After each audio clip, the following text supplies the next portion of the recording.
ഈ CPM അടക്കമുള്ള ഇടതുപക്ഷ പാർട്ടികൾക്ക് ദേശീയ രാഷ്ട്രീയത്തിൽ വലിയ റോളില്ല എന്നുള്ളതാണ് പരമ്പരാഗതമായിട്ടുള്ള മലയാളികളുടെ മനസ്സിൽ പതിഞ്ഞു പോയിട്ടുള്ള ഒരു BJP തിരുവനന്തപുരത്ത് ജയിക്കണമെങ്കിൽ ഒന്നുകിൽ നരേന്ദ്രമോദി മത്സരിക്കണം. അതാണ് തരൂരിനെ തോപ്പിക്കാൻ പറ്റില്ല. സുരേഷ് ഗോപിക്ക് ഇപ്പോഴും എന്തായാലും സാധ്യതയുണ്ട്. സുരേഷ് ഗോപിയെ എഴുതി തള്ളാൻ പറ്റിയില്ല. തരൂരിനെ മുൻനിർത്തി ഇലക്ഷൻ നേരിടുന്നതല്ല. തരൂർ കേരളത്തിൽ മുഖ്യമന്ത്രിയാകാൻ പറ്റിയ ആളല്ല. ഈ സർക്കാരിനെതിരായിട്ട് വിധി കൽപ്പിക്കാൻ ജഡ്ജിമാർ ധൈര്യപ്പെടുന്നില്ല എന്നുള്ളതാണ് സത്യം. നമുക്ക് പുറത്തു പറയാൻ പറ്റില്ല.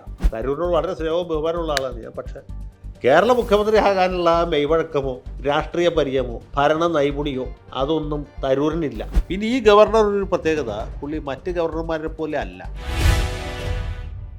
ഈ ലോക്സഭാ തെരഞ്ഞെടുപ്പിൽ കേരളത്തിൽ എന്ത് സംഭവിക്കാൻ സാധ്യതയുണ്ട്? ലോക്സഭാ തെരഞ്ഞെടുപ്പിൽ പൊതുവെ UDFന് അനുകൂലമാണ്. അതെ, പല ഘടകങ്ങളുണ്ട്. ഒന്നാമത് പൊതുവെ ജനങ്ങൾക്ക് പാർലമെൻ്റ് എന്ന് വെച്ചാൽ കേന്ദ്രത്തിലേക്കുള്ള തെരഞ്ഞെടുപ്പാണ്. അപ്പോൾ അവിടെ പ്രധാന കക്ഷികളൊന്നും BJP മറ്റൊന്ന് കോൺഗ്രസുമാണ്. അവർ തമ്മിലാണ് മത്സരം. ഈ CPM അടക്കമുള്ള ഇടതുപക്ഷ പാർട്ടികൾക്ക് ദേശീയ രാഷ്ട്രീയത്തിൽ വലിയ റോളില്ല എന്നുള്ളതാണ് പരമ്പരാഗതമായിട്ടുള്ള മലയാളികളുടെ മനസ്സിൽ പതിഞ്ഞു പോയിട്ടുള്ള ഒരു ചിത്രം.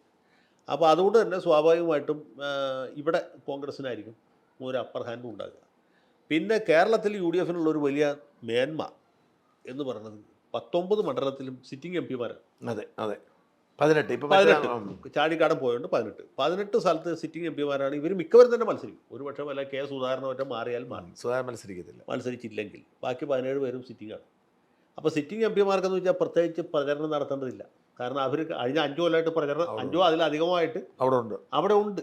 ഇപ്പോൾ രാജ്മോഹൻ ഉണ്ണിത്താനായിട്ട് ശ്രീകണ്ഠൻ ആയിക്കോട്ടെ, അവരൊക്കെ എത്രയോ കാലമായിട്ട് അവിടെ തന്നെ ഉണ്ട്. അപ്പോൾ ഇനി പ്രത്യേകിച്ച് അങ്ങനെ സ്ഥാനാർത്ഥി ഇന്ന ആളാണെന്ന് പറഞ്ഞ് പരിചയപ്പെടുത്തിയ ഇലക്ഷൻ നിൽക്കണ്ട. പിന്നെ കോൺഗ്രസ്സുകാർ ബേസിക്കലി ആളുകളോട് മാന്യമായിട്ട് പെരുമാറുന്നവരാണ്. അതെ അതെ അതെ ജാട കുറവാണ്. അല്ല, ജാട ഉണ്ടെങ്കിലും ആ ജനങ്ങളോട് കാണിക്കില്ല, കാരണം വോട്ട് കിട്ടേണ്ട ആളുകൾ. അതുകൊണ്ട് ഒരു പക്ഷേ വല്ല കൊടിക്കുന്നിൽ സുരേഷൊക്കെ ഒഴിച്ച് ആളുകളെ വെറുപ്പിക്കാത്തവരാണ്. ഉണ്ണിത്താനൊക്കെ കഴിഞ്ഞ 5 കൊല്ലമായിട്ട് കാസർഗോഡ് തന്നെയാണ് അല്ലേ? അതൊരു വല്ലാത്ത മാറ്റം. ആ കുറിയും വായിച്ചൊരു പോക്കുണ്ട്. അതെ അതെ, ഞാൻ പറഞ്ഞത് പുള്ളി ഉണ്ണിച്ച എന്നാണ് അവിടെ അറിയപ്പെടുന്നത്. അതെ. അപ്പോൾ ആ രീതിയിൽ 5 കൊല്ലമായിട്ട് അവിടെ ഉണ്ട്. അതൊരു കാര്യമല്ലേ. ഇപ്പോൾ കേരളത്തിൽ തന്നെ ഏറ്റവും അധികം CPM-കാരുള്ള ഒരു മണ്ഡലം ഒന്നാമത്തെ വടകരയാണ്. അത് കഴിഞ്ഞ കോഴിക്കോടാണ്. ആ കോഴിക്കോട് മണ്ഡലത്തിൽ നിന്ന് MK രാഘവൻ എന്നുകൊണ്ട് വീണ്ടും ജയിക്കുന്നത്. രാഘവൻ ആ മണ്ഡലത്തിലുണ്ട്. അതെ, 24 മണിക്കൂർ അവിടെ ഉണ്ട്. ഏത് കോഴിക്കോട്ടുകാരനും ഏത് സമയത്തും പുള്ളി അപ്രോച്ചബിളാണ്. അതുകൊണ്ട് അദ്ദേഹത്തിൻ്റെ ജനപിന്തുണ വർദ്ധിക്കുന്നു. അതുകൊണ്ട് അദ്ദേഹത്തിൻ്റെ ഭൂരിപക്ഷം വർദ്ധിക്കും. അതൊരു കോൺഗ്രസ്സുകാരന് മാത്രം കൈവരിക്കാവുന്ന ഒരു നേട്ടമാണ്. അതെ അതെ, മനസ്സിലായി. ആ ജനബന്ധം. എറണാകുളം ജില്ലയിൽ CPM-ന് പ്രാമുഖ്യമുള്ള 2 മണ്ഡലങ്ങളും ഇടതുപക്ഷത്തിന് അപ്പർ ഹാൻഡുള്ള ഒന്ന് വടക്കൻ പറവൂരാണ്, ഫോർട്ട് കൊച്ചി. മറ്റേ തൃപ്പൂണിത്തുറയാണ്. 2 സ്ഥലത്തും കാലാകാലങ്ങളായിട്ട് കോൺഗ്രസ്സുകാരെ ജയിക്കുന്നത്. മനസ്സിലായി. തൃപ്പൂണിത്തുറ എന്ന് വെച്ചാൽ മാർക്സിസ്റ്റ് കോട്ടയാണ്. ഒരു തവണ മാത്രമേ ബാബു തോറ്റത് BJP കണ്ടവാനം വോട്ട് പിടിച്ചോണ്ട് 30,000 വോട്ട് BJP പിടിച്ചുകൊണ്ടാണ്. അത് ബാബു എന്ന് വെച്ചാൽ അയാളുടെ ജനബന്ധം കൊണ്ടാണ്. എല്ലാവരോടും സ്നേഹമായിട്ട് പെരുമാറും. എല്ലാ കല്യാണത്തിനും എല്ലാ അടിയന്തരത്തിനും എല്ലാ ചാത്തത്തിനും പുള്ളി ഹാജരാണ്. വിളിച്ചില്ലെങ്കിലും ബാബുച്ചേട്ടൻ ഇപ്പോഴും ഉണ്ട്. പുള്ളിക്ക് ഇപ്പോൾ ആരോഗ്യപരമായ പ്രശ്നങ്ങൾ ഒരുപാടുണ്ട്. എങ്കിൽ പോലും ഞാൻ പറഞ്ഞു ഇതാണ് പുള്ളിയുടെ മൂലധനം. ഇത് തന്നെയാണ് സതീശൻ അവിടെ ചെയ്തത്. സതീശൻ കുറച്ചുകൂടി പ്രൊഫഷണലാണ്. ബാബുവിൻ്റെ വളരെ സതീശൻ കുറേ വളരെ പ്രൊഫഷണലാണ്. പുള്ളിക്ക് വലിയ സംവിധാനങ്ങളുണ്ട് ഈ ജനപിന്തുണ നിലനിർത്താനും പൾസ് അറിയാനുമായിട്ട്. അല്ല, പിന്നെ ഈ ഇടതുപക്ഷ സർക്കാരിനോട് ഇപ്പം ജനങ്ങളുടെ ഇടയിൽ പൊതുവെയുള്ള വിപ്രതിപത്തി, വിലക്കയറ്റം, പിന്നെ ഈ ഇതുപോലെയുള്ള നവകേരളം പോലെയുള്ള കലാപരിപാടികൾ, പിന്നെ കരുവന്നൂർ പോലെയൊക്കെയുള്ള പാർട്ടിക്കാർക്ക് മുമ്പ് ഒരിക്കലും നേരിടേണ്ടി വന്നിട്ടില്ലാത്ത രീതിയിലുള്ള ആരോപണങ്ങൾ. അല്ല, അപ്പോൾ ഈ 15 കിട്ടാൻ സാധ്യതയുണ്ട്. 15 സീറ്റ് നിരാക്ഷേപമായിട്ട് കിട്ടുമെന്നാണ് ഞാൻ വിചാരിക്കുന്നത്. ഞങ്ങളുടെ വലിയ അട്ടിമറികൾ സംഭവിക്കും. രമ്യം ജയിച്ചാൽ മതിയായിരുന്നു. ഏറ്റവും ആഗ്രഹം അതാണ്, അത് ജയിക്കണമെന്നുള്ളത്. സുരേഷ് ഗോപിക്ക് സാധ്യതയുണ്ടോ തൃശ്ശൂരിൽ? സുരേഷ് ഗോപി അവിടെ ഒരു വികാരം ഉണ്ടാക്കിയിട്ടുണ്ട്. ഒരു തരംഗം ഉണ്ട് സാധാരണക്കാരുടെ, പ്രത്യേകിച്ച് ഈ ഹിന്ദു ക്രിസ്ത്യൻ കമ്മ്യൂണിറ്റികളുടെ ഇടയിൽ. ക്രിസ്ത്യൻ കമ്മ്യൂണിറ്റിയിൽ വലിയ സ്വീകാര്യത ഉണ്ടായിട്ടുണ്ട്. എനിക്കൊന്ന് മെത്രാന്മാർക്കൊക്കെ താല്പര്യം, മെത്രാന്മാർക്ക് വൈദികർ സാധാരണക്കാർക്ക് പൊതുവെ താല്പര്യം ഉണ്ടായിട്ടുണ്ട്. വ്യാപാരികളുടെ ഇടയിൽ ഒരു താല്പര്യം ഉണ്ടായിട്ടുണ്ട് പൊതുവെ. പക്ഷെ അതുകൊണ്ട് ഇലക്ഷൻ ചെയ്യുമെന്ന് നമുക്ക് പറയാൻ പറ്റില്ല. മറ്റേ പ്രതാപൻ വലിയ അഭ്യാസിയാണ്.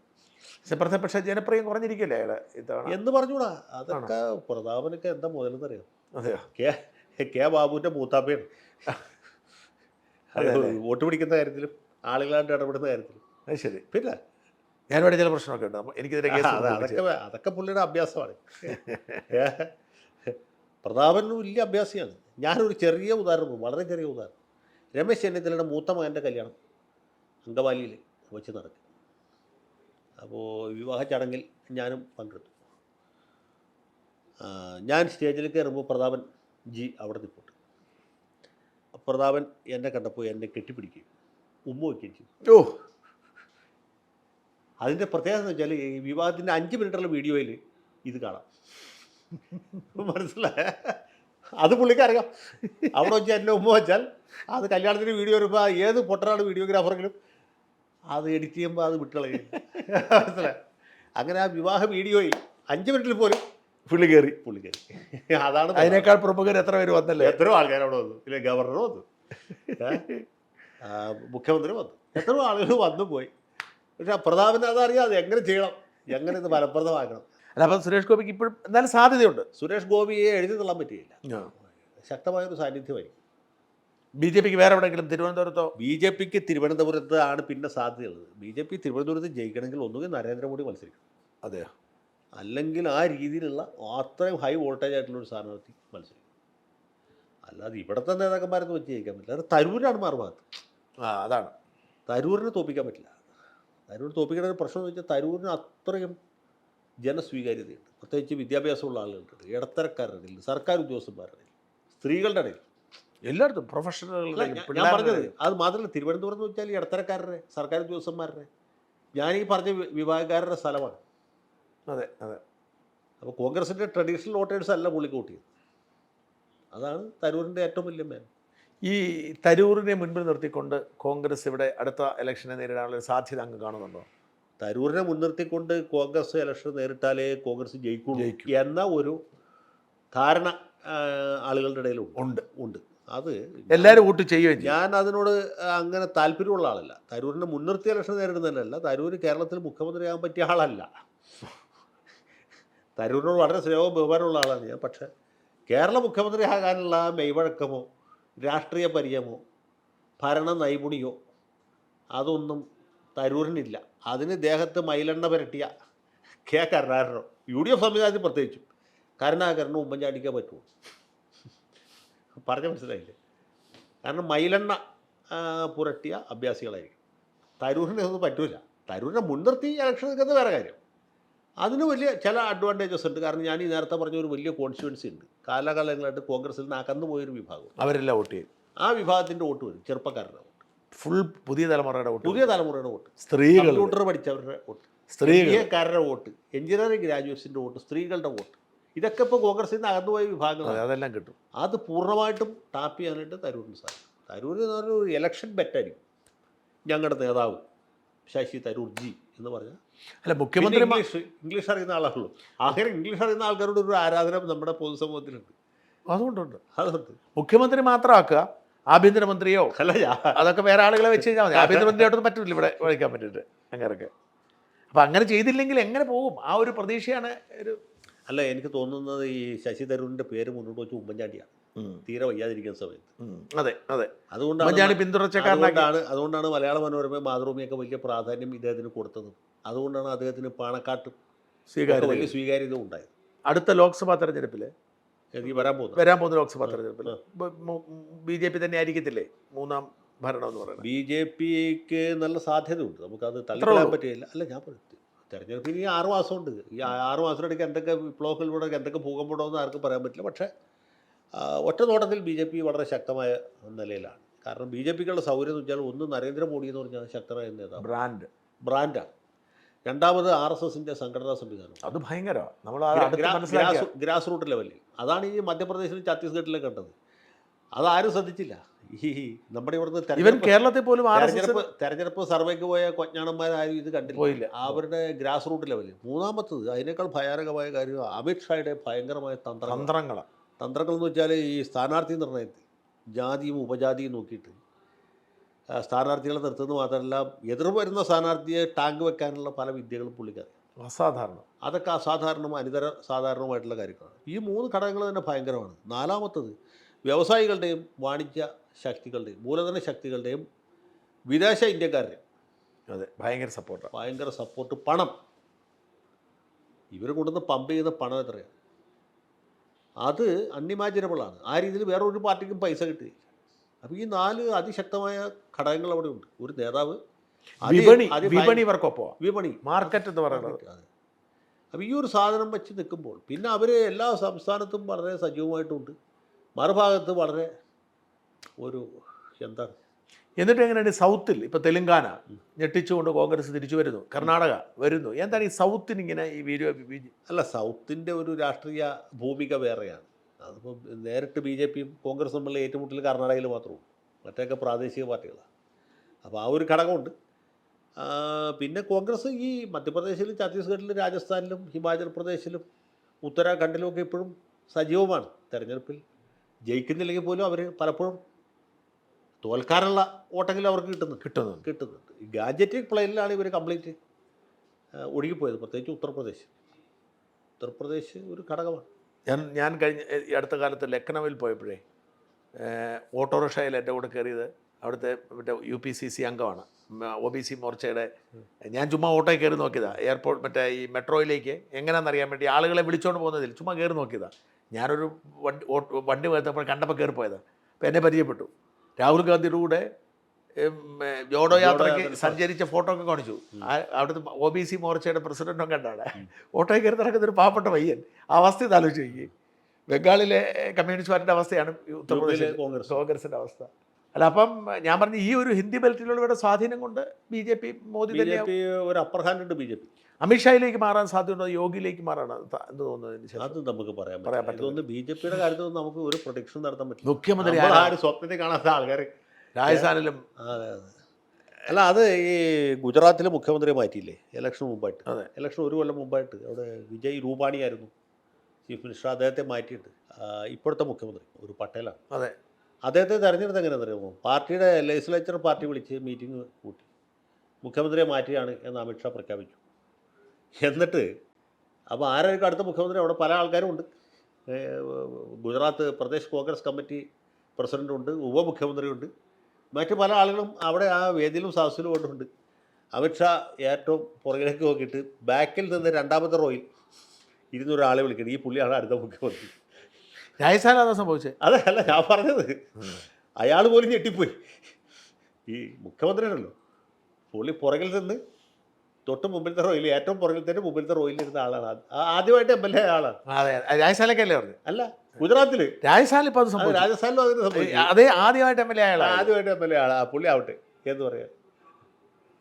അപ്പോൾ ആവട്ടെ എന്ന് പറഞ്ഞാൽ പിന്നെ ആവണ്ടെന്ന് ആരും പറയൂല. രാജസ്ഥാനിൽ അങ്ങനെ തന്നെ എടുത്തേ. എത്ര പേരായിരുന്നു മുഖ്യമന്ത്രി അവരുടെ കാത്തു റെഡിയായിട്ട് നിൽക്കരുത്. അവരെ ആരും എടുത്തില്ല. അതിൻ്റെ ഇടയ്ക്ക് ഒരു ബാലക് ഒരു സ്വാമിയെ കൊണ്ടുവന്നു. അയാളായിരിക്കും വലിയ പറഞ്ഞിട്ടുണ്ടായിരുന്നു. ആരും ഇല്ല. അത് അസാധാരണ കേട്ടോ. ഇന്ത്യൻ പ്രസിഡന്റ് സ്ഥാനാർത്ഥി ആരാണ്? ദ്രൗപദി മുർമു. ആരും എന്തെല്ലാം ഒന്നും ഊഹിക്കാൻ പറ്റുന്നില്ലല്ലോ. പക്ഷെ അതേസമയം ഒരു കാര്യം കൂടി ചോദിക്കട്ടെ, നമ്മുടെ ഇപ്പോൾ ഈ പാർലമെന്റ് പുറത്താക്കലും പരിപാടിയൊക്കെ നടക്കുന്നുണ്ടല്ലോ, അത് ഇച്ചിരി അതിര് കിടന്ന. അത് തീർച്ചയായിട്ടും തെറ്റാണ്. ഞാൻ പറഞ്ഞത് പാർലമെന്റിൽ ഈ മേശപ്പുറത്ത് കയറി ബഹളം ഉണ്ടാക്കുന്നവരെയൊക്കെ വേണമെങ്കിൽ 1-2 ദിവസത്തേക്ക് സസ്പെൻഡ് ചെയ്യാം. അല്ലെങ്കിൽ വളരെ അൺറൂളി ആയിട്ട് പുറത്തേക്ക് ഇപ്പോൾ സ്റ്റേജിൽ കയറി ചെന്ന് സ്പീക്കറെ കൈയാറ്റം ചെയ്യുക, അല്ലെങ്കിൽ രാജ്യസഭ ഉപാധ്യക്ഷനെ കൈയാറ്റം ചെയ്യുക, അങ്ങനെയൊക്കെ ചെയ്യുന്നവരെ, ആ സെഷൻ കഴിയുന്നവരെ പുറത്താക്കുക. അതിനൊക്കെ ഒരു ന്യായമുണ്ട്. സഭയിൽ എഴുന്നേറ്റിരുന്ന് വേളം കൂട്ടുന്നവരെയൊക്കെ പുറത്താക്കാൻ തുടങ്ങി പിന്നെ സഭ ബാക്കിയുണ്ടാവും. എല്ലാവരും പുറത്താക്കും. അതെ, പ്രേമേന്ദ്രനെ പുറത്താക്കി, തരൂരിനെ പുറത്താക്കി എന്ന് പറഞ്ഞാൽ അതിൻ്റെ ആ അച്ചടക്കം ഒരു ചാഴിക്കാരനും ആരിഫും ചോദിച്ചു മേടിച്ചാൽ നാണക്കേടാവും, അല്ലെങ്കിൽ മോശക്കേടാവും. അവരോട് പോയി മേടിച്ചാൽ. ഞാൻ അവരുടെ കാര്യമല്ല പറഞ്ഞു. നമുക്കറിയാമല്ലോ, ഇപ്പോൾ ഈ NK പ്രേമേന്ദ്രൻ നല്ലൊരു പാർലമെൻറ്ററിയാണ്. അദ്ദേഹം അങ്ങനെ പാർലമെൻറ്റിൽ പോയിട്ട് ബഹളം ഉണ്ടാക്കുക അല്ലെങ്കിൽ കലാപം ഉണ്ടാക്കുകയും ചെയ്യുന്ന ആളേ അല്ല. ശശി തരൂർ അദ്ദേഹം ചെയ്യുമോ? ഇല്ല. അപ്പോൾ അവരെയൊക്കെ പുറത്താക്കിയാൽ ആ ഒരു ന്യായമില്ല. അത് തികച്ച് അപ്പം നമുക്കറിയാം. അപ്പോൾ അതിൽ നിന്ന് തന്നെ ഇത് തീർച്ചയായിട്ടും അതിര് കടന്ന നടപടിയാണ്. അങ്ങനെ ഒരിക്കലും ചെയ്യാൻ പാടില്ല. ഈ 3-ാം തവണ വരുമ്പോൾ ആ അത്തരത്തിലുള്ള ഒരു ധാർഷ്ട്യം കൂടത്തില്ല. ഇനി അത് കൂടുകയുള്ളൂ. അത് വല്ലാതെ വർദ്ധിക്കും. ഇപ്പം തന്നെ ആ നിലയിൽ എത്തിയിട്ടുണ്ട്. ഇവർ അമിതാധികാര പ്രവണതയൊക്കെ കഴിഞ്ഞ് അതിനെയും അതിജയിക്കുന്ന ഒരു തലത്തിലെത്തിയിട്ടുണ്ട്. മാത്രമല്ല എല്ലാ ഭരണഘടനാ സ്ഥാപനങ്ങളിലും ഇത് പ്രകടമാണ്. അതെ അതെ അതെ. തെരഞ്ഞെടുപ്പ് കമ്മീഷൻ ആയിക്കോട്ടെ, സുപ്രീം കോടതി ആയിക്കോട്ടെ, ഈ സർക്കാരിനെതിരായിട്ട് വിധി കൽപ്പിക്കാൻ ജഡ്ജിമാർ ധൈര്യപ്പെടുന്നില്ല എന്നുള്ളതാണ് സത്യം. നമുക്ക് പുറത്തു പറയാൻ പറ്റില്ല. മനസ്സിലായോ? അടിസ്ഥാനപരമായ ഒരു ഭയം അല്ലെങ്കിൽ വരുംപരാകളെക്കുറിച്ചുള്ള ഒരു ആശങ്ക എല്ലാ രംഗത്തും ഉണ്ട്. ഹിന്ദു രാഷ്ട്രമായി നരേന്ദ്രമോദിക്ക് ഇഷ്ടമല്ലാത്ത ഒരു കാര്യം ചെയ്യാനായിട്ട് അല്ലെങ്കിൽ ഒരു കാര്യം പറയാനായിട്ട് ആരും ധൈര്യപ്പെടുകയില്ല എന്നുള്ളതാണ് സത്യം. അല്ല- ബൗവ മൊയ്ത്ര എന്ന് പറഞ്ഞാൽ അവർ ചെയ്ത കാര്യങ്ങളോട് നമുക്ക് യോജിക്കാൻ പറ്റില്ല. അവർ പാർലമെന്റിൽ നിന്ന് പുറത്താക്കിയ രീതി, അതെ അതെ അതെ പുറത്താക്കാം, തെറ്റൊന്നുമില്ല അത്. അവർ ചെയ്ത കുറ്റം വെച്ച് നോക്കുമ്പോൾ പുറത്താക്കൽ പോലും അത്ര തെറ്റെന്ന് പറയാൻ പറ്റില്ല. പക്ഷേ ഈ തെരഞ്ഞെടുപ്പ് അടുത്തേക്കുന്ന സമയത്ത് അവർ പുറത്താക്കേണ്ട ആവശ്യമില്ല. ഇനി 4 മാസമുള്ളൂ. 3 മാസം 4 മാസമുള്ളൂ, അതിനിടയ്ക്ക് പുറത്താക്കേണ്ട കാര്യമില്ല. അപ്പോൾ അങ്ങനെയൊക്കെ ചെയ്യുമ്പോൾ അത് ഇവരുടെ ഒരു വളരെ ഹൈ ഹാൻഡഡ് ആയിട്ടുള്ള ഒരു പ്രവൃത്തിയായിട്ട് തോന്നും. 2002 കൊല്ലം കൂടെ കഴിയുമ്പം RSS ഉണ്ടാക്കിയിട്ട് 100 വർഷം ആവുക. അപ്പോഴത്തേക്കും ഔദ്യോഗികമായിട്ട് ഹിന്ദു രാഷ്ട്രമായി പ്രഖ്യാപിക്കാനുള്ള ഒരു സാധ്യതയും കാണുന്നുണ്ടോ? അത് അത്ര എളുപ്പമല്ല. കാരണം നമ്മുടെ ഭരണഘടനയുടെ സവിശേഷത കൊണ്ട്. ഒന്നാട് മാറ്റാമല്ലോ അവർക്ക്. ഭരണഘടന അങ്ങനെ അലങ്കം പിടിയും മാറ്റൽ അത്ര എളുപ്പമല്ല. മാറ്റാൻ പാടില്ല എന്നല്ല, മാറ്റാൻ പറ്റില്ല എന്ന് നമുക്ക് പറയാൻ പറ്റില്ല. കാരണം അവർ ആഗ്രഹിച്ച എല്ലാ കാര്യങ്ങളും ഇതുവരെ നടന്നു ചെയ്തു. ഇല്ലേ, രാമക്ഷേത്രം കേസിൽ കിടന്നതാണ്. കേസ് അനുകൂലമായി വിധിച്ചു. രാമക്ഷേത്രത്തിൻ്റെ പണി കഴിഞ്ഞു. അത് പ്രതിഷ്ഠ നടത്താൻ പോവുകയാണ്. 370 അനുച്ഛേദം ഇല്ലാതാക്കുന്നത് ആരെങ്കിലും വിചാരിച്ചു? ഇല്ല. 370 അനുച്ഛേദം നിലനിർത്തിക്കൊണ്ട് തന്നെ ഇല്ലാതെ പോയിക്കും. സുപ്രീം കോടതി അംഗീകരിച്ചു. എല്ലാവരും അംഗീകരിച്ചു. ഈ രാമക്ഷേത്രത്തിൻ്റെ പേര് പറഞ്ഞപ്പോഴാണ് ഈ മോഹൻലാലിന് ക്ഷണമുണ്ട്. അത് അത് പണിയായി തീരുമെന്നാണല്ലോ ഇവിടെ പറയുന്നത്. മോഹൻലാലിന് ഇവിടുത്തെ ഒരു ഈ രാമക്ഷേത്രത്തിൻ്റെ ഉദ്ഘാടനത്തിന് പോകുകയെന്ന് പറഞ്ഞു കഴിഞ്ഞാൽ ഇവിടുത്തെ ഒരു വലിയ സോ കോൾഡ് എന്താ പറയണേ, ഈ ഹിന്ദു വിരുദ്ധരുടെ ഒരു എതിർപ്പിന് കാരണമാവൂലേ? അല്ല, അതൊക്കെ വ്യക്തിപരമായിട്ട് ഒരു ഇതായിട്ട് എടുത്താൽ ക്ഷണമുണ്ടായെന്ന് വെച്ചാൽ പുള്ളി പോയിക്കോളും നിർബന്ധമില്ല. പോവുകയോ പോകാതിരിക്കുക അത് അദ്ദേഹത്തിൻ്റെ ഇഷ്ടമാണ്. പുള്ളിക്ക് തെരഞ്ഞെടുപ്പിനേക്കാൻ ഉദ്ദേശമില്ലല്ലോ. അതെ അതെ.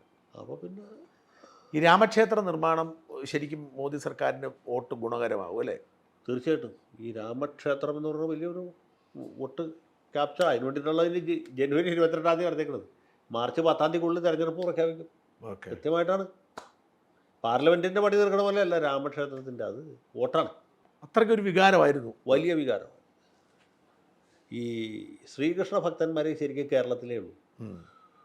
ഇവിടെ വിട്ട പിന്നെ അങ്ങടേക്ക് രാമനാണ്.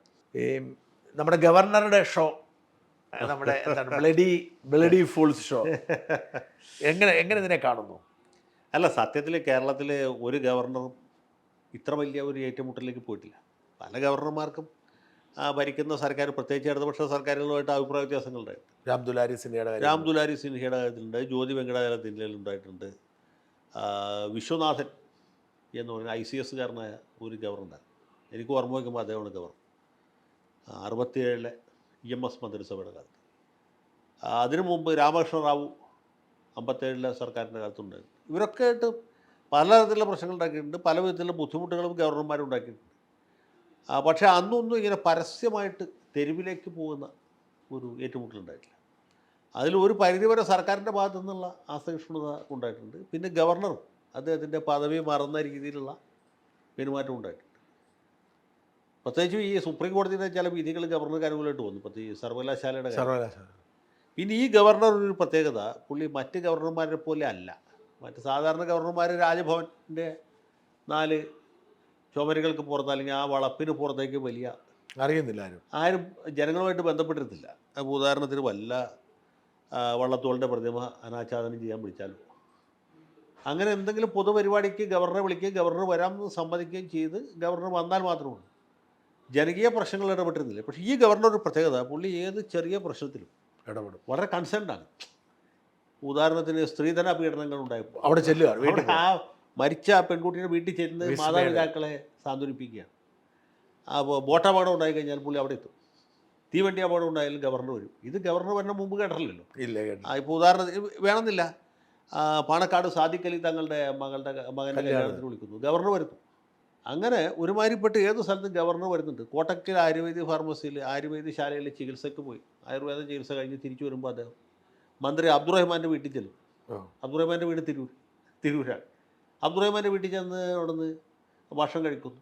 അപ്പോൾ അബ്ദുറഹ്മാനെ ഏർപ്പെടുത്തിയ കോലുകളി സംഘം പുള്ളിക്ക് വേണ്ടി കോലുകളി നടത്തുന്നു. പുള്ളി കോലുകളി ആസ്വദിക്കുന്നു. പോകാൻ കാലത്ത് പുള്ളി അവരുടെ അടുത്തൊരു കോലും മേടിച്ചുകൊണ്ട് പോകും, ഈ കോലുകളിയുടെ ഓർമ്മയ്ക്ക് വേണ്ടിയിട്ട്. അപ്പോൾ ഇങ്ങനെയൊക്കെ ചെയ്യുന്ന ഒരു ജനകീയനായ ഗവർണർ എടുക്കുക. അപ്പോൾ ആ രീതിയിലുള്ളൊരു സ്വീകാര്യത ജനങ്ങളുടെ ഇടയിൽ പുള്ളിക്കുണ്ട്. വെറും ഒരു ഗവർണറല്ല, രാച്ചയ്യ എന്നൊക്കെ പറഞ്ഞ ഗവർണർമാരുണ്ടായിട്ട്, മനസ്സിലായി? സ്വരൂപ് സിംഗ്, അല്ലെങ്കിൽ MOH ഫാറൂഖ്, അങ്ങനെ ആ വിഭാഗത്തിൽപ്പെട്ടൊരു ഗവർണർ അല്ല ഇദ്ദേഹം. ഇദ്ദേഹം ഒരു ജനകീയനായ, ജനസമ്മതനായ, ജനസ്വീകാര്യനായിട്ടുള്ള ഒരു ഗവർണറാണ്. പിന്നെ ഇദ്ദേഹം ചെയ്യുന്നതിൽ ഒരു ന്യായമുണ്ട് എന്ന് ആളുകൾ വിചാരിക്കുന്നുണ്ട്. അതും ഒരു ഘടകം. ഇപ്പോൾ ഷാജൻ സ്കറിയ പറയുന്നതിൽ സത്യമുണ്ടെന്ന് ആളുകൾ വിചാരിക്കുന്ന പോലെ ഗവർണർമാരിലെ ഒരു സ്കറിയാണ് പുള്ളി. ആ രീതിയിൽ പുള്ളിക്ക് ഒരു മറ്റൊരു തരത്തിലുള്ള സ്വീകാര്യതയുണ്ട്. അപ്പോൾ ഇദ്ദേഹം പിന്നെ സർക്കാരിനോടുള്ള ആളുകളുടെ ഒരു വിപ്രതിപത്തി വേറെയും ഉണ്ട്. അതാണ് വേറെ ഒരു സ്ട്രോങ് പ്രതിപക്ഷത്തെ ആളുകൾ കാത്തിരിക്കുന്നു. പ്രതിപക്ഷം കാത്തിരിക്കും. അതാണ് ഘടകം. അപ്പോൾ ഇത്തരം ഘടകങ്ങൾ പുള്ളിക്ക് അനുകൂലമായിട്ടുണ്ട്. അത് പുള്ളിക്ക് അറിയുകയും ചെയ്യും. അതെ, പുള്ളിയുടെ ശക്തി എന്താണെന്ന് പുള്ളിക്ക് അറിയാം. അതുകൊണ്ടാണല്ലോ ഈ കാറിൽ നിന്ന് ഇറങ്ങി ബ്ലഡി ഫൂൾസ്, റാസ്കൽസ് ഭയങ്കര സംഭവമായിപ്പോയില്ലേ? അത് ഭയങ്കരമല്ലേ അല്ലേ? അപ്പോൾ ഈ ഞാൻ സത്യം പറഞ്ഞാൽ ത്രില്ലടിച്ചു പോയത് കണ്ടപ്പോൾ. വീരശൂര പരാക്രമികളെ SFI ഓടിക്കളഞ്ഞതല്ലോ. അതെ, ഞാനിത് കണ്ടപ്പോഴേ ഞാൻ വളരെ വൈകി അത് കാണുന്നത്. ഞാൻ ഇവിടെ ഉണ്ടായിരുന്നില്ല, ഞാൻ മാറി നിൽക്കുന്ന സമയത്തായിരുന്നു. രാത്രി വൈകി വാർത്ത ഇത് കാണുമ്പോൾ സത്യം പറഞ്ഞ ഒരു വല്ലാത്തൊരു ഒരു ആവേശം. ബ്ലഡി ഫുൾ അവർ ഓടി ഓട്ടേ നിൽക്കാതെ ഓടിയില്ലേ. അത് മാത്രമല്ല ഇവന്മാർ ചോദിച്ചു വാങ്ങി, ആർഷോ ചോദിച്ചു വാങ്ങിയതാണല്ലോ കാലിക്കറ്റ് സർവകലാശാല ചോദിച്ചു വാങ്ങിയത്. അത് മാത്രമല്ല കാലിക്കറ്റ് സർവകലാശാലയിൽ ഈ വിദ്യാർത്ഥികൾ അദ്ദേഹത്തെ ഉപരോധിക്കുമ്പോൾ പുള്ളി മിഠായി തെരുവിൽ പോയി റോഡ് ഷോ നടത്തി. അത് ചെറിയ കാര്യമാണ്. മിഠായി തെരുവിൽ എത്രയോ ആളുകളുണ്ട്. ഇല്ല, CPM-കാരുണ്ട്, CPI-കാരുണ്ട്, കോൺഗ്രസ്സുകാരുണ്ട്, പോപ്പുലർ ഫ്രണ്ടുകാർ വരെ ഉണ്ട്. അവിടെ പുള്ളി വളരെ നിസ്സാരമായിട്ട് റോഡിലിറങ്ങി നടക്കുന്നു, ഹലുവ മേടിക്കുന്നു, വാങ്ങിക്കുന്നു, കുട്ടികളുടെ സെൽഫി എടുക്കുന്നു. അതിന് മറ്റൊരു സന്ദേശം കൂടിയുണ്ട്. ഈ നാടിൻ്റെ നേതാവ് എന്ന് പറഞ്ഞ പിണറായി 100 കണക്കിന് അതെ, അതാണ് അതിൻ്റെ ഒരു വിരോധാഭാസം. ജനങ്ങൾ തിരഞ്ഞെടുത്ത മുഖ്യമന്ത്രി ജനങ്ങളെ പേടിച്ച് വലിയ കവചിത വാഹനങ്ങളുടെയും ആംബുലൻസിൻ്റെയും പിന്തുണയിൽ റോഡ് ഷോ നടത്തുമ്പോൾ ഇദ്ദേഹം ഇവരുടെ എല്ലാ ശത്രുവായി ഇദ്ദേഹം ഒറ്റയ്ക്ക് ഈ മഹാഭാരതത്തിൽ ഇങ്ങനെ ഒരു സംഭവമുണ്ട്. ഈ 100 എന്ന് പറഞ്ഞ കൗരവന്മാർക്ക് 17 അക്ഷൗണി പടയെ കൊടുത്തിട്ട് ഭഗവാൻ ശ്രീകൃഷ്ണൻ ഒറ്റയ്ക്ക് പാണ്ഡവന്മാർക്ക് പിന്തുണ പ്രഖ്യാപിച്ചു എന്ന് പറഞ്ഞ പോലെയാണ് ഇദ്ദേഹം. ഈ പടയും പട്ടാളമൊക്കെ മുഖ്യൻ്റെ പുറകെ പോകുന്നു, ഇദ്ദേഹം ഒറ്റയ്ക്ക് മറുഭാഗത്ത് നിൽക്കും. ഈ പക്ഷേ ഗവർണർ എന്ന നിലയിൽ ഇങ്ങനെയൊക്കെ ചെയ്തത് ശരിയല്ല എന്ന് പറയുന്നവരുണ്ട്. അല്ല, ഗവർണറിൽ നിന്ന് ഇതല്ലല്ലോ നമ്മൾ പ്രതീക്ഷിക്കുന്നത്. ഗവർണർ ചെയ്തത് അതിൻ്റെ ഒരു കയ്യടി കിട്ടുന്ന ഒരു ഭാഗമാണ് ഞാനീ പറഞ്ഞത്. പക്ഷേ ഗവർണറുടെ ഭരണഘടനാപരമായ ദൗത്യം ഇതല്ല. ഗവർണർ ഇങ്ങനെ ഇവിടുത്തെ ആത്മഹത്യ ചെയ്ത വീട്ടിൽ പോകേണ്ട ആളോ അല്ലെങ്കിൽ തെറ്റൊന്നുമില്ല, പോകുന്നതിൽ തെറ്റൊന്നുമില്ല, പോകണ്ടെന്നൊന്നും പറഞ്ഞ ഭരണഘടനയിൽ ഗവർണർ പോകാൻ പാടില്ലെന്ന് പറഞ്ഞിട്ടില്ല. അതുകൊണ്ട് പുള്ളിക്ക് പോവാം. നമ്മുടെ ആനന്ദബോസ് ചെയ്യുന്നുണ്ട്. ആനന്ദബോസ് ചെയ്യുന്നത് വേറെ രീതിയിലാണ്. അദ്ദേഹം ശ്രീധരൻപിള്ള ചെയ്യുന്നുണ്ട്, അതൊക്കെ വേറെ. പക്ഷേ ആനന്ദബോസിന് അവിടെ വലിയ ദൗത്യമുണ്ട്. കാരണം എന്ന് വെച്ചാൽ ഈ മമതാ ബാനർജിയും കേന്ദ്ര ഗവൺമെൻറ്റും തമ്മിൽ ബന്ധം വളരെ മോശമാണ്. അപ്പോൾ ഇതെങ്ങനെയെങ്കിലും ഒന്ന് പാസിഫൈ ചെയ്യാനാണ് പുള്ളി നോക്കുന്നത്. അദ്ദേഹം നയഗോവിന്ദനാണ്. അതെ, വലിയ മിടുക്കനാണ് ഈ കാര്യത്തിൽ. അതുകൊണ്ടാണല്ലോ അദ്ദേഹത്തെ തന്നെ അവിടെ അയച്ചത്. അല്ലെങ്കിൽ BJP-യിൽ ഗവർണറായി പോകാൻ ആൾക്കാരില്ലാത്തതുകൊണ്ടല്ലല്ലോ. ആനന്ദബോസിന് മാത്രമേ ഈ മമതാ ബാനർജിയെ എങ്ങനെയെങ്കിലും ഒന്ന് മയപ്പെടുത്താൻ പറ്റുള്ളൂ. നല്ല ബന്ധത്തിലാന്നാ പറഞ്ഞത്. അതെ, ഞാൻ അദ്ദേഹത്തെ കണ്ടിരുന്നു. അതാ പറഞ്ഞത് നല്ല അടുപ്പത്തിലാണ്. വെളിയിൽ ഈ പ്രശ്നങ്ങളൊക്കെ ഉണ്ടെന്ന് പറഞ്ഞാലും അവർ വളരെ പേഴ്സണലി നല്ല ബന്ധത്തിലാണ്. മെസ്സേജ് അയക്കുകയും. അതിന് വേറെ കാര്യമുണ്ട്. ആനന്ദബോസിന്റെ ഈ വക കാര്യങ്ങളിലെ ഗുരു K. കരുണാകരനായിരുന്നു.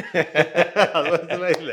അവിടെ നിന്ന് കിട്ടിയ പരിശീലനം. കരുണാകരനെ മേച്ച ആനന്ദബോസിന് മമതാ ബാനർജി നിസ്സാരമല്ലേ. അത് തന്നെയാണ് പ്രധാന ഘടകം.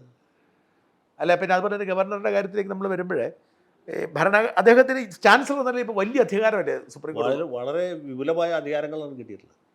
അധികാരങ്ങൾ നേരത്തെ ഉണ്ടായിരുന്നു, ഇപ്പോൾ സുപ്രീം കോടതിയുടെ റീസ്റ്റേറ്റ്മെന്റ് വന്നിരിക്കുകയാണ്. അതെ. അപ്പോൾ ഈ സർവകലാശാലകളൊക്കെ കാവ്യവൽക്കരിക്കാനുള്ള സാധ്യത ഇല്ലേ? കാവ്യവൽക്കരിക്കാനുള്ള സാധ്യത വളരെ കൂടുതലാണ്.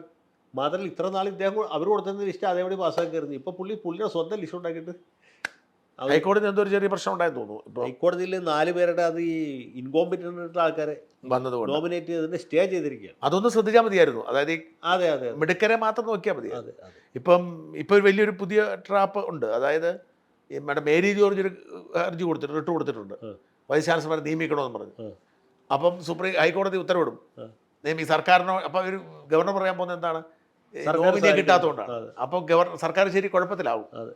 അങ്ങനെ VC-മാർ മുഴുവൻ മോഹൻ കുന്നുമ്മൽ പോലെ ആവും. മോഹൻ കുന്നുമ്മൽ ഇപ്പം ശരിക്കും ആണല്ലോ, ഇവരുടെ ആളാണല്ലോ. ആരോഗ്യ സർവകലാശാലയിലാണ് ആദ്യം നിയമിക്കുന്നത് അല്ലേ, മോഹൻ കുന്നുമ്മൽ. അത് കഴിഞ്ഞിട്ടാണ് ഈ RSSൻ്റെ ഒരു പ്രോഗ്രാമിന് ഈ വിജയദശമിയോടനുബന്ധിച്ച് മോഹൻ ഭഗവത്തിൻ്റെ പ്രസംഗത്തെക്കുറിച്ചൊരു ചർച്ച എല്ലാ സ്റ്റേറ്റിൽ നടക്കുന്നു. അപ്പം ഞാനും പോയിരുന്നു കേൾക്കാൻ. അപ്പോൾ മോഹൻ കുന്നുമ്മലൊക്കെ ഉണ്ടായിരുന്നു അവിടെ. RSSൻ്റെ ചാർജ്. അതായത് പരസ്യമായി തരും, സർക്കാരിനറിയാം. സർക്കാർ അറിയാൻ സർക്കാർ വേണ്ടിയിട്ടില്ല. ആ. അപ്പോൾ ആ ലെവലിലേക്ക് ഒരു മാറ്റം വരുന്നുണ്ടെന്ന് തോന്നുന്നു. ഗവർണറോട് മത്സരിക്കണമെന്നൊരു ജനം പറയാൻ തുടങ്ങി. അതെ, അത് ഞാനൊരിക്കൽ തമാശയായിട്ട് പറഞ്ഞിട്ടുള്ളൂ. ഗവർണർ ഇനി വടകരയിലോ കോഴിക്കോട്ടെങ്ങാനും BJP സ്ഥാനാർത്ഥിയായിട്ട് മത്സരിക്കുകയാണെങ്കിൽ അത് മത്സരിക്കാൻ തടസ്സമൊന്നുമില്ല. ഗവർണർ സ്ഥാനം രാജിവെച്ചിട്ട് മത്സരിക്കണം. രാഹുൽ ഗാന്ധിക്ക് വയനാട്ടിൽ മത്സരിക്കാമെങ്കിൽ ആരിഫ് ഖാന് കോഴിക്കോട്ട് മത്സരിക്കാം. തിരുവനന്തപുരത്ത് പോരാ അല്ലേ? അല്ല, അപ്പോൾ എവിടെ വേണമെങ്കിലും മത്സരിക്കാം. ഞാൻ അതുകൊണ്ട് പറഞ്ഞതല്ല.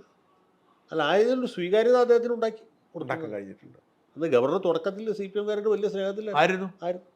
പായസം കൊണ്ട് കൊടുക്കുന്നു, ലഡു കൊണ്ട് കൊടുക്കുന്നു, എല്ലായിരുന്നു വലിയ അടുപ്പം. സാറ് തന്നെയല്ലേ ഒരു വീഡിയോ ഇട്ട് ഒരു ഇങ്ങനെ ഒരു കാലം ഉണ്ടായിരുന്നു പറഞ്ഞു, സാറല്ലേ ഫേസ്ബുക്കിൽ അതെ, ഇങ്ങനെ ഒരു അത് കാലം. മറ്റേ ഓണത്തിന് ഓണക്കോടി കൊടുത്തു, ഓണക്കോടി കൊടുത്തു. ശിവൻകുട്ടിയും റിയാസും കൂടി. അതാ പറഞ്ഞത്. അതെ, അങ്ങനെ ഒരു കാലമുണ്ട്. പക്ഷെ ഇവർ തമ്മിൽ വളരെ അടുപ്പമായിരുന്നു എന്നാണ് ഞാൻ കേട്ടിട്ടുള്ളത്. പിണറായി വിജയനും വ്യക്തിപരമായിട്ട് വളരെ അടുപ്പം. പിന്നെ എങ്ങനെ ഇങ്ങനെ ആയെന്ന് എനിക്ക് മനസ്സിലാവാത്തത്. അത് ഈ കണ്ണൂർ സർവകലാശാല VC നിയമിക്കുന്നതുമായിട്ട് ബന്ധപ്പെട്ടാണ് പുള്ളി തെറ്റിയത്.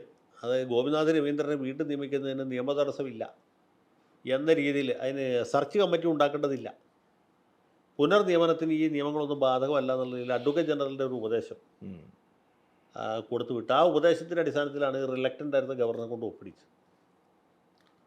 ആ പോയിന്റിലാണ് ഇവർ തമ്മിൽ തെറ്റിയത്. പിന്നെ എനിക്കൊന്ന് രാഷ്ട്രപതിക്ക് ഡിലീറ്റ് കൊടുക്കുന്ന വിഷയവും പുള്ളിക്ക് ഒരു രാഷ്ട്രപതിക്ക് ഡിലീറ്റ് കൊടുക്കണം എന്ന് അദ്ദേഹം ആവശ്യം. അത് അന്നത്തെ കേരള സർവകലാശാല സിൻഡിക്കേറ്റ് അംഗീകരിച്ചില്ല. രാംനാഥ് കോവിന്ദൻ ഇപ്പോഴത്തെ രാഷ്ട്രപതിക്ക് രാഷ്ട്രപതിക്ക് ഡിലീറ്റ് കൊടുത്തു കഴിഞ്ഞാൽ കേരള സർവകലാശാലയുടെ ഒരു അതിൻ്റെ മതേതര ജനാധിപത്യ നവോത്ഥാന സ്വഭാവത്തിന് വലിയ മംഗലം. ഇവിടെ ചിന്താ ജെറോമിന് വരെ കൊടുത്ത സർവകലാശാലയാണ്. ഈ ചിന്താ ജെറോമിൻ്റെയും മന്ത്രി ബിന്ദുവിൻ്റെയും ഒക്കെ ഇംഗ്ലീഷ് കേൾക്കുമ്പോൾ ശരിക്കും തോന്നാറുണ്ട് അവർക്ക് അറിയില്ല എന്നുള്ളത്. പിന്നെ എന്താണ് സംഭവിച്ചത്? ഇവർ ശരിക്കും ഇവരുടെ ഒരു ആളെന്ന നിലയിൽ എടുത്ത് കിട്ടിയതായിരിക്കും അല്ലേ? അല്ല, ഇത് സത്യത്തിൽ നമ്മുടെ വിദ്യാഭ്യാസ സമ്പ്രദായത്തിൻ്റെ ഒരു വലിയ പരാധീനതയാണ്. ഇപ്പോൾ ഇവരുടെ മാത്രമല്ല, കേരളത്തിൽ നിന്ന് ബിരുദം നേടുന്ന വിദ്യാർത്ഥികൾക്ക് മലയാളത്തിൽ 10 വാചകം തെറ്റുകൂടാതെ അറിയാത്തവരാണ് ബഹുഭൂരിപക്ഷം. SFIക്കാർ മാത്രമല്ല, KSUക്കാരും ABVP. എന്നാലും PhD ഇംഗ്ലീഷ് ലിറ്ററേച്ചർ കിട്ടാന്ന് പറഞ്ഞാൽ അതൊക്കെ ഇപ്പോഴത്തെ കാലം അങ്ങനെയല്ലേ. രണ്ടുപേരുടെ ഇംഗ്ലീഷ് മൊത്തത്തിലുള്ള മൂല്യശോഷണം എല്ലാത്തിനും ബാധിക്കും. രണ്ടുപേരുടെ ഇംഗ്ലീഷ് കേട്ട തമാശയാണ്. ഈ ബിന്ദുവിൻ്റെ അതെ ചിന്തയുടെ സഹിക്കാനേ പറ്റത്തില്ല, തീരെ സഹിക്കാം. എങ്ങനെ കിട്ടുന്നത് എനിക്ക്. അല്ല, ഇംഗ്ലീഷ് പല ആൾക്കാരുടെയും വളരെ മോശമാണ്. കാരണം വെച്ചാൽ ആളുകൾ ഇംഗ്ലീഷ് തീരെ പറയുന്നില്ല. എഴുതാൻ ഇപ്പോൾ നമുക്കൊക്കെ സ്നേഹമുള്ള ആൾ ഉമ്മൻചാണ്ടി, അദ്ദേഹം ഇംഗ്ലീഷ് പറയാറുണ്ട്. വളരെ കഷ്ടമാണ്. ഏത് കാലത്ത് BSc BL പാസ്സായ ആളാണ്, അല്ല BA BL പാസ്സായ, പറയാൻ പറ്റില്ല. കാരണം അദ്ദേഹം ഈ കോട്ടയം തിരുവനന്തപുരം വിട്ട് ഒരു സ്ഥലത്ത് പോയിട്ടില്ല. നേരെ വിളിച്ച് കരുണാകരൻ നന്നായിട്ട് പറയുമായിരുന്നു. ആണല്ലേ? പിന്നെ കരുണാകരൻ വിദ്യാഭ്യാസമില്ല.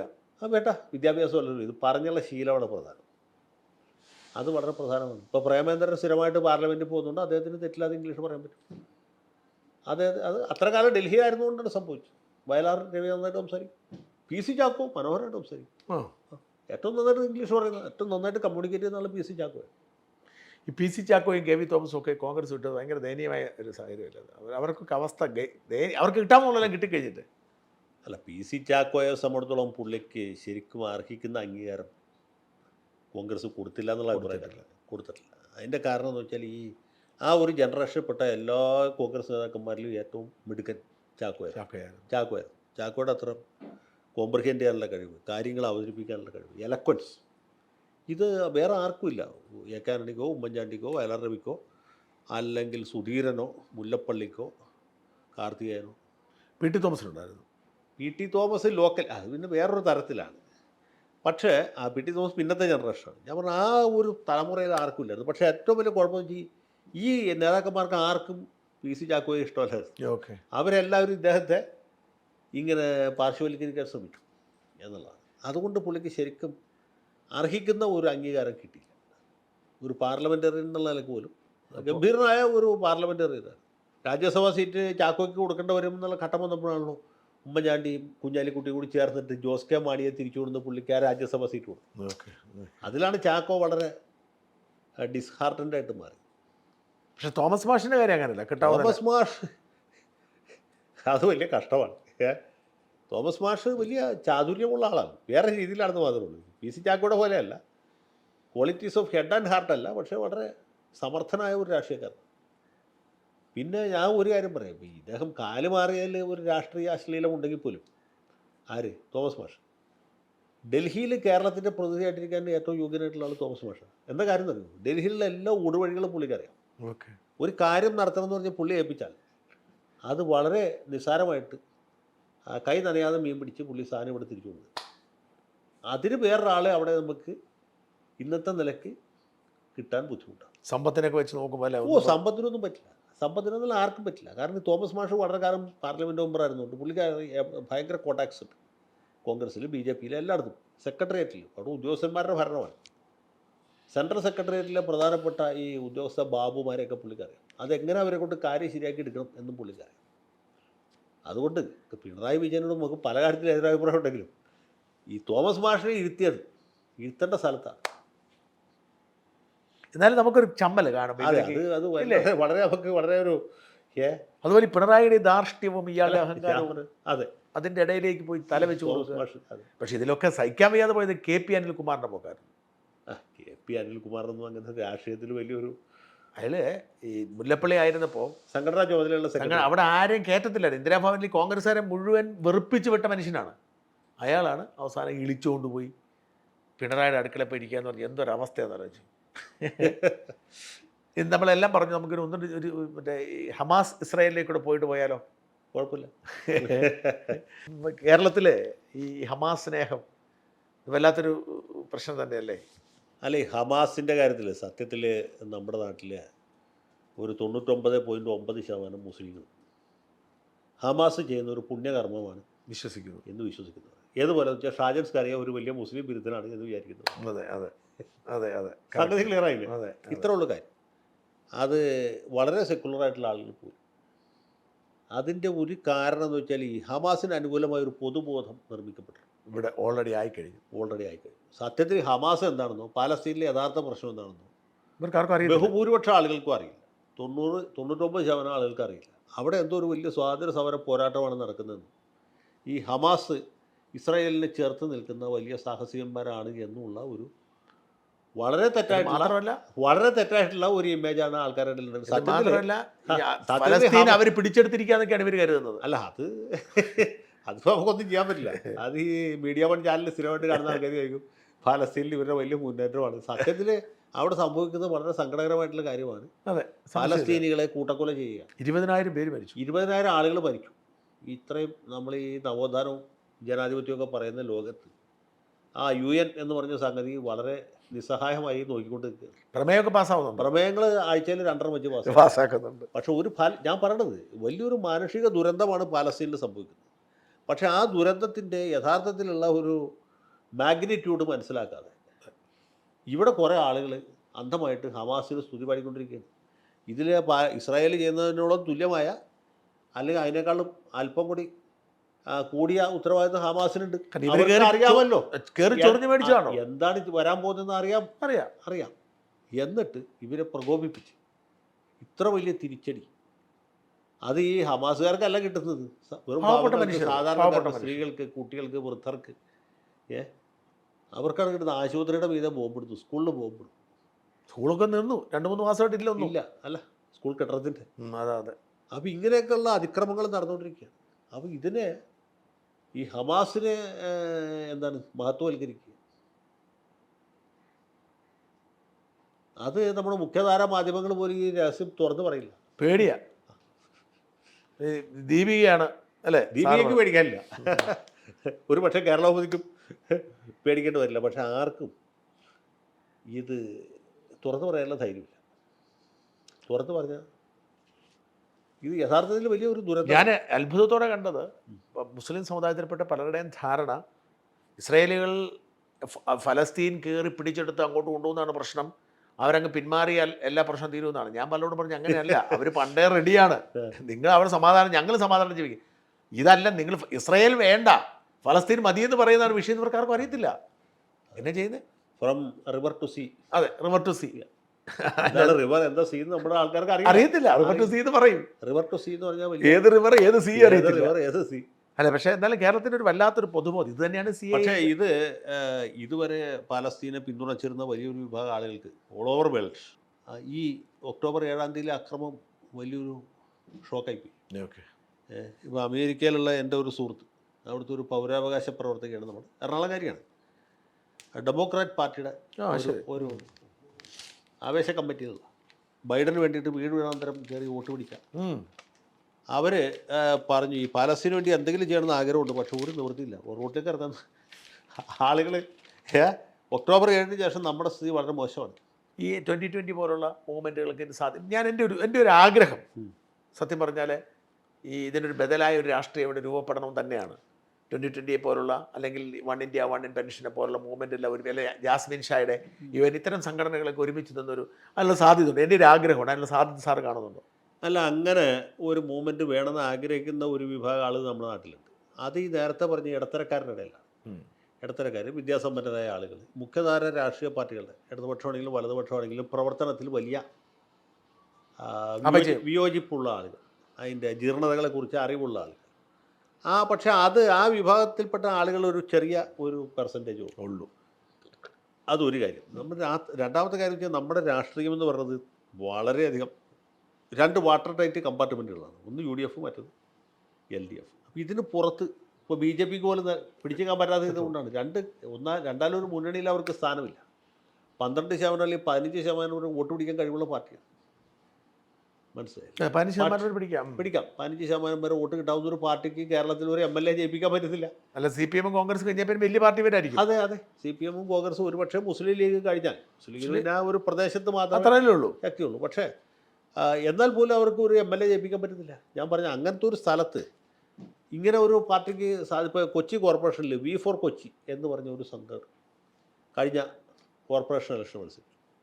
അവർ കുറേ സ്ഥാനാർത്ഥികളെ നിർത്തി, 10-50 സ്ഥാനാർത്ഥികൾ നിർത്തി. അവരുടെ സ്ഥാനാർത്ഥികൾ മിക്ക സ്ഥലത്തും നന്നായിട്ട് വോട്ട് പിടിച്ചു. മിക്ക സ്ഥലത്തും 3-ാം സ്ഥാനത്ത് പോകും, ചിലയിടത്തൊക്കെ 2-ാം സ്ഥാനത്ത് പോകും. അതുകൊണ്ടാണ് കോൺഗ്രസ് തോറ്റത്. അല്ലെങ്കിൽ കൊച്ചി പോലത്തെ ഒരു സ്ഥലത്ത് കോൺഗ്രസ് തോക്കില്ല. ഇത്തരം മൂവ്മെൻറ്റുകളെല്ലാം കോൺഗ്രസിൻ്റെ അല്ല, 10 കൊല്ലമായിട്ട് കോൺഗ്രസ്സുകാരാണ് കോർപ്പറേഷൻ ഭരിച്ചത്. അവർ ഭയങ്കര അഴിമതിയായിരുന്നു. അഴിമതിയും കെടുകാര്യസ്ഥതയും കൊതുകടിയും കൊണ്ട് പൊറുതി മുട്ടിയ ആളുകൾ V4 കൊച്ചിക്ക് വോട്ട് കൊടുത്തു. അപ്പോൾ എന്ന് വെച്ചാൽ LDF നിസ്സാരമായിട്ട് ജയിച്ചു. അല്ലെങ്കിൽ LDF അത്ര വോട്ട് പിടിക്കില്ല. ഈ V4 കൊച്ചി എവിടെയൊക്കെ വോട്ട് പിടിച്ചോ അവിടെയൊക്കെ LDF ജയിച്ചു. അപ്പോൾ ഇത്തരം മൂവ്മെൻറ്റ് വന്നാലുള്ള ഗുണം, പിന്നെ LDFകാർ ഒരു കാര്യം ചെയ്തു, വലിയ അഴിമതിക്കാരായ അല്ലെങ്കിൽ ജനങ്ങളെ വെറുപ്പിച്ചവർക്ക് ആർക്കും ടിക്കറ്റ് കൊടുത്തില്ല. കോൺഗ്രസ്സുകാരെന്ന് വെച്ചാൽ പഴയ തല്ലിപ്പൊളികൾ തന്നെ പിന്നെ നിർത്തി. അങ്ങനെ കോൺഗ്രസ് തോറ്റുപോയി, LDF ജയിച്ചു. അപ്പോൾ ഞാൻ പറഞ്ഞത് ഇതൊരു ഘടകമാണ്. പക്ഷേ അവർ പിടിക്കുന്ന വോട്ടുകൾ ആരെ ബാധിക്കും എന്നുള്ളത്. ഇപ്പോൾ ആം ആദ്മി പാർട്ടി വന്നിട്ട് 2014 ഇലക്ഷൻ, ഇപ്പോൾ ചാലക്കുടിയിൽ പോലും ഒരു സ്ഥാനാർത്ഥി, ആം ആദ്മി പാർട്ടിയുടെ സ്ഥാനാർത്ഥിയാണെന്ന് പറഞ്ഞാൽ ഏതോ ഒരാൾ മത്സരിക്കും, ചൂലടെ ആൾ. ആ സ്ഥാനാർത്ഥി കൂടെ വോട്ട് പിടിക്കും. ആ വോട്ടിന് കൃത്യമായിട്ട് നമ്മുടെ PC ചാക്കോ തോറ്റു. മനസ്സിലായി? പിടിച്ച വോട്ട് മുഴുവൻ കോൺഗ്രസിൻ്റെ വോട്ടാണ്. ഓക്കെ. ഈ മൂവ്മെൻറ്റിൻ്റെ കുഴപ്പം അതാണ്, UDF നഷ്ടമുണ്ട്. UDFനോ അല്ലെങ്കിൽ ഏതെങ്കിലും ഒരു പാർട്ടിക്കോ ഇത് അവസാനം ദ്രോഹമായിട്ട് ഭാവിക്കും. പക്ഷേ ഇവർ ജയിക്കില്ല. ഇപ്പോൾ 2020 തന്നെ ഉദാഹരണത്തിന് എറണാകുളം ജില്ലയിലെ പല മണ്ഡലങ്ങൾ മത്സരിക്കുന്നു. കോതമംഗലത്ത് അവരുടെ സ്ഥാനാർത്ഥി UDFന് വലിയ ദോഷം ചെയ്തു, LDF ജയിച്ചു. മൂവാറ്റുപുഴയിൽ അവരുടെ സ്ഥാനാർത്ഥി LDFന് വലിയ ദോഷം ചെയ്തു, UDF ജയിച്ചു. പെരുമ്പാവൂർ ഇവരുടെ സ്ഥാനാർത്ഥി UDFന് ഒരുപാട് ദോഷം ചെയ്തു. പക്ഷേ എന്നിട്ട് പോലും, കാരണം CPMകാർ അവിടുത്തെ മാണി ഗ്രൂപ്പിൻ്റെ സ്ഥാനാർത്ഥിയെ കാലുവാരിയതുകൊണ്ട് ചെറിയ വ്യത്യാസത്തിന് നമ്മുടെ കുന്നപ്പള്ളി ജയിച്ചു. കിഴക്കമ്പലത്ത് എന്ന് പറഞ്ഞാൽ കുന്നത്താണ് മണ്ഡലത്തിൽ അവർ കണ്ടമാനം വോട്ട് പിടിച്ചു. അതുകൊണ്ട് ശ്രീനിജൻ MLA. ഇതാണ് അതിൽ സംഭവിച്ചത്. അപ്പോൾ അതുകൊണ്ട് ഇത്തരം മൂവ്മെൻറ്റുകൾ ശരിക്കും പറഞ്ഞാൽ മൂവ്മെൻറ്റുകൾ ഒരു ചെറിയൊരു എഫക്റ്റ്, ചെറിയ ഇമ്പാക്റ്റ് ഇവിടെ ഉണ്ടാക്കും. ആ പണിക്കൊന്നും ഇറങ്ങാതിരിക്കുക നല്ലത്. അത് വളരെ ബുദ്ധിമുട്ടാണ്. വളരെ സന്തോഷം, വളരെ വിശദമായി സംസാരിക്കാൻ കഴിഞ്ഞു. വളരെ സന്തോഷം. ഇടയ്ക്ക് കാണാം. Thank you.